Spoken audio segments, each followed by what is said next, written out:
My name is Paula Mitchell. I'm 88 years old and I live at Mount St. Vincent's. I'm here with my daughter Lori to talk a little bit about my life. My name is Lori Mitchell Fontana. I'm 64 years old.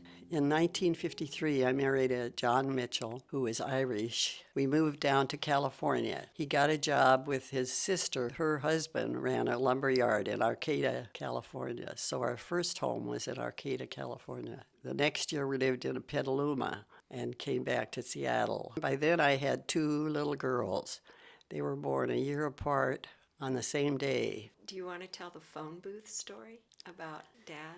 When we came back to Seattle, he got a job with my dad fishing in Alaska for halibut. The first year he called me, he was gone during the summer fishing. The first time he called after I had the baby, and I said it was a little girl born May 26th. The next year he fished with my dad during the summer. He said he was afraid to call from the phone booth because I said another little girl, May 26th. Over the years, we traveled. My husband worked for Boeing, and we traveled to the different military bases. By traveling out of Seattle, we got extra pay. We got what they called per diem, which always paid for our house. So we could afford, as we had more children, lots of them in different states. We traveled for 20 years with Boeing all over the United States. And our first move was to New Jersey. And then we moved back to Seattle and down to California. And then about 1976, we came back to Seattle. We put it on a map to see how many different places we'd lived. And we lived in 15 different places in our years with Boeing and raising our children. How do you think that shaped our lives? That's always something I've thought about since right now I live in West Seattle. A lot of my family lives in West Seattle or at least Seattle. So the cousins all know each other. The great-grandchildren are close to me. But when I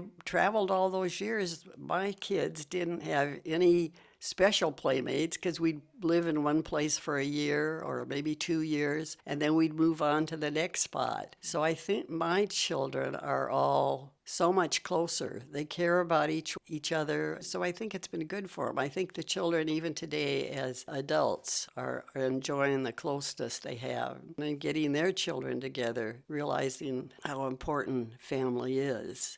Can you think of any humorous stories of Dad or of the kids? Well, John was Irish, and he was a funny storyteller. The kids still today have a lot of little quips that John talked about. And they really are. They're so funny. And the thing is, you say it in a room with other people, we're all laughing because it's a joke we've known for years, but it's really a family joke. It is a family joke, yes. And Dad used to tease you that you weren't very humorous. Right. I was really kind of a dud as far as... Not really, but he would tease you.